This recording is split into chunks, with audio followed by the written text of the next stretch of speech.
Welcome back to Chapter 2 of Jonny's story. In this particular episode, Jonny starts at his new school, and by Christmas, he encounters changes at the school and within his department that he hadn't factored in when he chose to take the position. And Jonny charts a rapid decline in his mental health. The best thing for me to do here is sort of give you a very short version of what I'm about to tell you.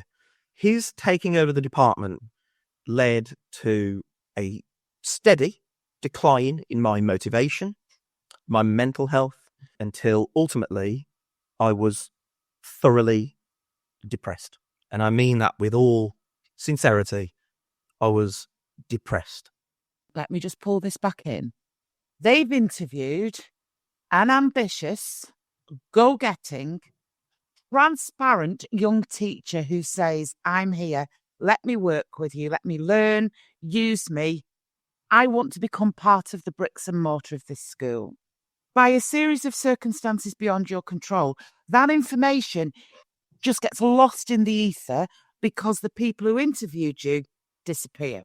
However, there are people sharing corridors with you. There are SLT who, because Sarah was SLT for many years, who would have gone, Jonny Millard, firecracker, what can we do to get him in the mixer? But that doesn't happen at any point for whatever reason. But that ambitious young man in his third school had his mental health impacted, became depressed. Had you had any form of mental health crisis prior to this? Had you experienced issues in your youth, Jonny? Not when I was a child. I did live in Australia from 2012 to 2014. And, you know, for reasons I don't need to get into, but unfortunately my parents got divorced. And I think being on the other side of the world had an impact on me. And I was in a sales job, because I was sponsored in Australia. And the sponsorship relied on me actually having a job. And if anybody knows anything about sales, it's a target-based profession. You're not getting the targets, you lose your job. So I think there was a few things going on in my time. And I was young. I was probably drinking too much, and I think I had a little bit of an anxiety sort of period. Over what period would you say, from the new head of department taking over, did you feel confident to describe yourself as somebody who'd become depressed? How long did that take? Well, I'm a very open person. And I felt that it was probably about a year until I started to voice my concerns more openly. And I think it makes more sense for me to explain how we got to that position if I give kind of the story. So we get to the January of 2017. We have this new head of history in place. And let's just try and summarize certain things. Tone of voice, abrasive. Interpersonal skills, lacking. Probably out of his depth. Treating the role of being a head of history as being, I think it really got to him. I think he wanted to be a great head of history. And frankly, he was awful. He didn't know how to manage staff. He knew how to plan lessons, and he would do that religiously. But the other parts of the role, which involve, as any good manager will know, because I'd worked in sales and I was a team leader and I knew about motivation and how to drive people, how to get the best out of them, how some people need carrots, how some people need stick, how to have performance management chats with people. And I'd, sadly, even at the age of 22, I'd had to let people go from a sales job, and I knew how to do that with empathy, and you've got to balance all of these kind of things. Well, he hadn't got that skill set. I did. I actually felt like, well, he might be able to plan better lessons than me, but the things that you've got to do as a manager, I'm a lot better at. So that's where I was always a little frustrated. But he would undermine staff. He would belittle staff in meetings. Very condescending. I think, and I'm confident in saying this, I think he thinks he's a little smarter than he is. I think he thought that everybody around him was stupid. And I say that with confidence. I think he genuinely believed that we just weren't on his level. I don't know what was driving that behaviour. I'm probably not qualified to do so, but something was driving that. I'll just give a couple of impressions of certain things that went on, particularly around, say, marking. Marking was never my strong point. I'm being honest. I actually kind of found it a little bit pointless. Not entirely pointless, but a lot of this green pen, red pen, purple pen, what went well, EBI, was all, to be honest, I just thought, look, just have a chat with the pupil, let them know where they've gone wrong. They can then write another answer. You verbally discuss it with them and then they move forward. To me, all of this green pen stuff, red pen, it was all a nonsense. And of course, because I found it, and because I'm a rule breaker, I am a rule breaker. I'm not somebody who does too well with rules. I enjoy doing things my way, which in hindsight would never have worked in teaching, and certainly not in a rigid environment of a school that was trying to get itself out of special measures. So there I am, this sort of buccaneering maverick of a guy who's doing things his way, dealing with people who you could probably summarise as being a bit of a job's worth. And he would pick up my books and look at them and roll his head back and look at the ceiling and chuckle to himself and then throw the book down on the table. And I'd be sort of stood there like, did he just do that? Like, am I observing a grown man petulantly throw my marking down on the table? There was so many of these kind of incidents where, and I remember saying this with you previously, Sharon, I would speak with him about things, lesson plans, you name it, and I would just freeze. I just couldn't answer. I wouldn't be able to give an answer to the things he was asking me. What you've done there, and I'm going to bring Sarah in a minute. We speak to lots and lots of members of Life After Teaching, and they talk about they are being bullied. Okay? They are being bullied. It might be by a TA, it might be by the head of department, it might be by the job share, anybody. And when they are asked to quantify and why they're made to feel like that, it's really, really difficult. But I think Jonny articulated that kind of behaviour really, really well there, because some people would not have been able to make the link between what was being done. What's your response to that, Sarah?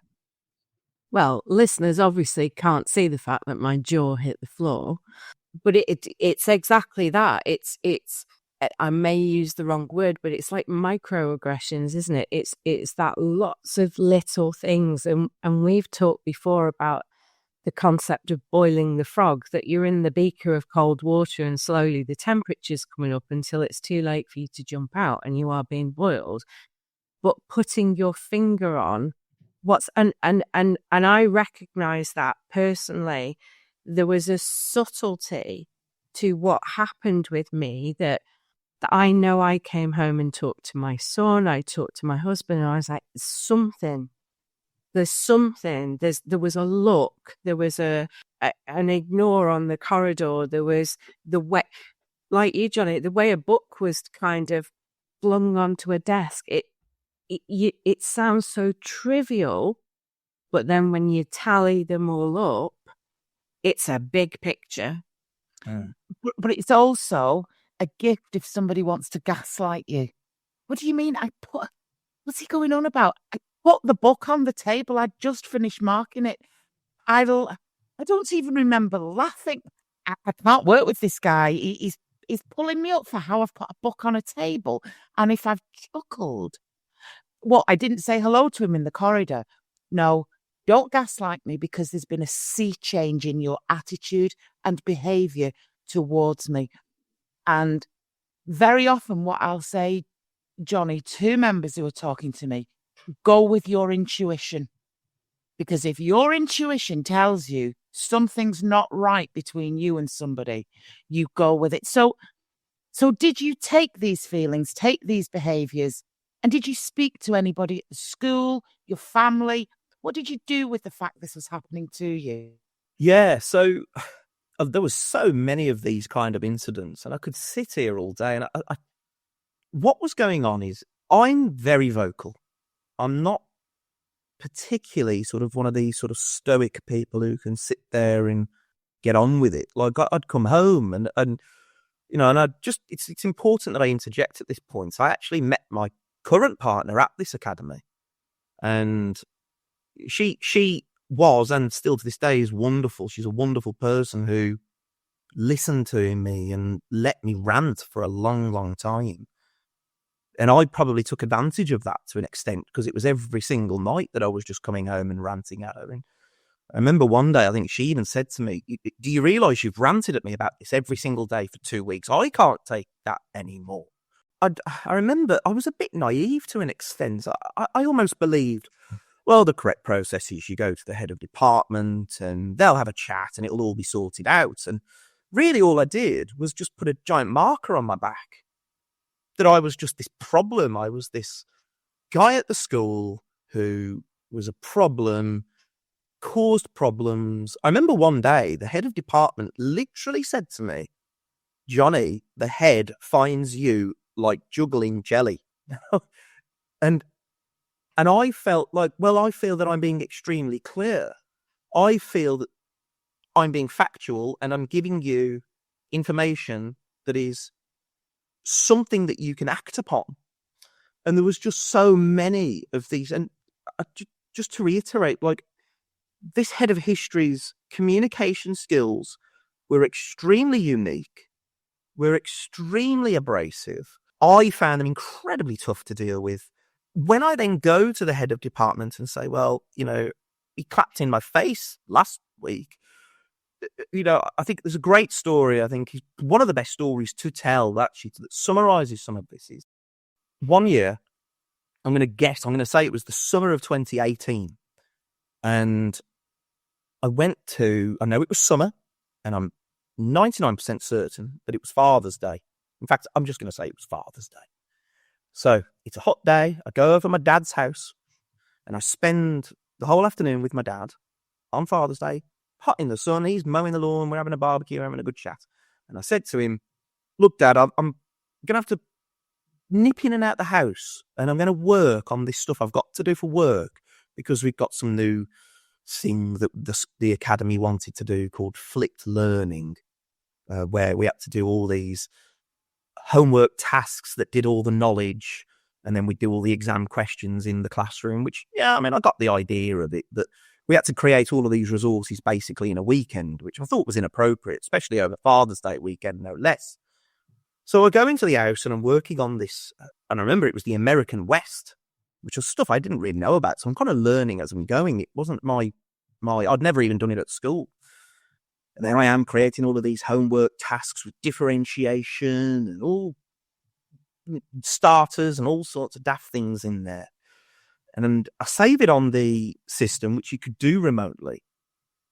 And I come into the school the next day. I probably had to have it finished by, say, the end of Monday. So I had to do it on the Sunday to make sure I could get it done on the Monday. Lunchtime comes and I open up my work and it's all gone. Let's say there was 12 pages. Now there was only 6, and the tasks had changed and certain documents weren't there anymore. Certain things had changed. The wording, I remember thinking, that's not my wording. So I went to the head of history and said, what's happened to my work? Where's it gone? And I remember him just sort of saying in his typically nasally voice, "It just wasn't good enough. It just wasn't good enough. So I've had to do it myself." Like, I gave up my Father's Day. Well, this time that I could have spent with my father, I gave it up, and you've deleted it. And I think the crucial part is, I know it was good enough. It just wasn't what he wanted. It was just different than what he wanted. And I think this comes back down to these sort of character traits. I think, and obviously I'm a managing director of a company now. I can't expect my staff to carry out everything the way I would do it, but I have to trust that they've done it the correct way. Sometimes they do things a lot better than I could have done them. So you have to give a professional the freedom to do things a certain way. And to me, a way better way of dealing with this would have been to go, I think this task was excellent, and these starters are really, really good, and I like the way you've done this. But there's certain things I think as we go on we can look at, because I know you want to improve your pedagogy, Jonny. So we can certainly look at this in the future. But for now, this is a really good start, and we can move forward. But of course, this kind of just deleting it all, and of course, that leaves you feeling so demotivated and so hopeless. I've spent time in your company, Jonny, I think I would have known the key to your heart. I think I would have been able to get you to give up Father's Day and be grateful for it. I suspect as a young teacher, you needed praise. I know you're smiling, my friend. I am an incredibly good. Had I have been your head of department, I would have boosted you through praise to the point where you would probably have followed me off a cliff had I have told you. You hit the I nail right? on the head. You hit the nail on the head. And I've discussed this with my partner. I've discussed this with my father. I've said, I am somebody who, when he's praised, I'm not talking about unnecessary, praise that I don't deserve. But if I do something well, I want somebody, or I need somebody to say, that's excellent, that is. Really like that. That's brilliant. Well done. And maybe that's a weakness. I don't know. But I deal far better with praise than I ever do with the stick. It's a trait. That's it. It's a trait. And you know what motivates people. And when you were telling the story and obviously spending more time with you, I'd have gone, he just needed praise. And you're absolutely right. Walking that fine line, because you wouldn't have suffered false praise. You would have known it was blowing smoke. But there could have been some real, like, Jonny, that's bloody good, pal. Jesus, I'd not thought of that. Right. I'll tell you what I'm going to do. I need you to go back in here and change this, this, and this. And then I'm taking it to the head with your name all over it. You would have done 48 hours in 24 to make that happen. Yeah, there's no doubt about it. I'm somebody who deals very well with praise. And I like, especially in these early years of my career, needed somebody who was going to take me under their wing. And there were people in this particular academy. I'm not going to lie. I'm going to say something now which is somewhat controversial. To this day, me and my partner, once every 6 months or so, it'll come up because that's where we met. We met at this school. So she knows the same people as me. And we still to this day go, weren't they weird? They were such a weird bunch. And then one of us will say, I don't want to talk about them anymore. There were, and I'm not going to lie, there were a lot of odd people at this academy. And when I look back now, I feel like no wonder you didn't fit in because you're 10 times all of them put together. I know, but and you think, how did I've been there? Honestly, I can go we laugh through about them and we feel sorry for them. Staff lists, and you think, wow, there were some really, really odd people I worked with who had to have their cup of coffee from a certain cup, who if you move their chair in the staff room. And I always think it was most ironic that the schools I worked in that were the most toxic spent hours backing and supporting children's poor behaviour to the expense of the teachers, praised children unnecessarily. If only they could have flipped what they were doing with the kids to the staff, you would have had, and I used to put my hand up and say, hang on a minute, there's a kid here who's just been appallingly behaved, but he's on a report card that I've now got to reward him for behaving exactly the way every other kid's done, who's not... Sharon, you're a troublemaker, you can't keep your mouth shut. I was the person who needed praise. That's why I recognised it in myself, in you. Yeah. They don't have a reward system in place for the staff, and therefore staff development doesn't happen. And it was so identical to the scenario I was in. And it's interesting what you just said there about praise. And Sports Day was a really interesting one for me. I'm somebody who believes in equality of opportunity, not equality of outcome. I'm somebody who believes that praise needs to be warranted. Sports Day and I was quite vocal about this. They did something that I remember thinking, this is very dangerous. What you're doing is dangerous. It's not trivial. It's not trivial to me, at least. They gave more points if you had more participants rather than who won the races. Let's say there was 4 houses. If they entered 10 kids into 10 races, they got 10 points for each. Whereas if they entered the same kid in the 100 metres, the 200 metres, the 400 metres, the 800 metres, and that child won every single race, they got less points.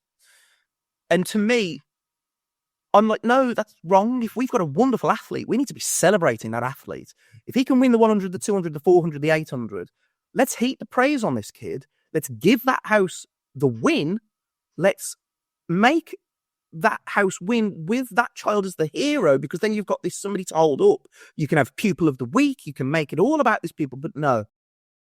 Going back to the head of history, any attempts to try and raise this with him, to reason with him, to get support from colleagues, to try and broker an entente cordiale, to use a history term, did you make any headway to try and get it right with this guy?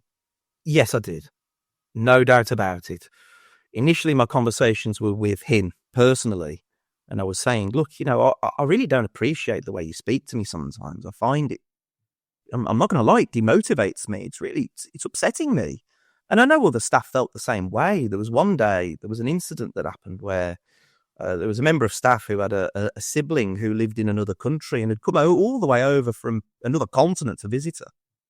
And she was rushing and she closed her laptop screen, and the auxiliary cable, the auxiliary cable was caught between the keyboard and the screen, and she smashed her screen. And I remember the way he spoke to her was basically, you can't go home tonight. You need to stay here and explain what you've done to the head. And I remember thinking, well, if you can't see that she's got family at home who've visited from another continent, and that really this laptop thing is nothing really, it's a laptop and these things happen. I'm sure the school's got insurance. He couldn't grasp these things, and he would just go about talking to people in this abrasive manner. And I remember saying, look, I don't appreciate the way you speak to me. I find it demotivates me. I'm not going to lie, I'm struggling. And I think it just went over his head. I don't think he understood what I was saying. So eventually I spoke to the head of department, and I could probably summarize this best as, I don't think he just wanted the bother. I think he just wanted it. Anything he was going to be to do about the situation would have been to talk quite sort of vaguely to him. Just be mindful. And that was it. There was never any consequences to this sort of behaviour, which I will say, this behaviour that he was exhibiting, the head of history, is, in my opinion, worthy of disciplinary, because he's not full. I always used to say, part of his role is to manage his staff. He's not able to do it. So really, he actually needs to be placed on some sort of management course, because he's had no training. That's as clear as day. He doesn't know what he's doing. He's out of his depth. So he needs something, and there was no consequences for this. He was never put on any sort of program. It was always just, well, Johnny, if you marked your books a bit better, if you did your lessons a bit better, it was always put back onto me. I was the one who was the problem. It was me. And because of this difference between the two of us in our styles, everything about us was just so different. And I think that the school had come to this conclusion of, it's the head of history wants things done a particular way, and Johnny just cannot handle the heat. And I knew that wasn't the case. It wasn't the case that I couldn't handle the heat. It was in fact, if anybody couldn't handle it, it was the head of history. So I am painted as lazy, incompetent, and out of depth, which, when you set that back against the context of somebody who is ambitious, who wants to grow, who wants to become a headmaster, and deep within my soul, I know that I am very capable, very competent.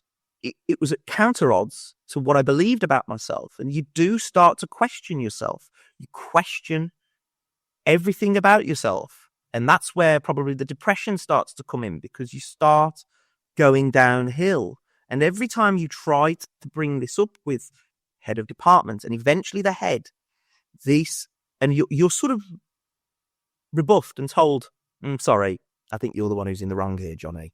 I think you really need to get your feet on the ground, get your head out the clouds, stop thinking you're better than you really are, and listen to what this head of history is saying, because the only one who's in the wrong here is you. And anything to do with the way you've been spoken to can be resolved with you just performing, because you're clearly not. Thank you for listening to Johnny's story so far. And I'm sure, like myself and Sarah, you found it utterly captivating. You'll find the next chapter available to you straight after this episode, and we hope to see you on the other side.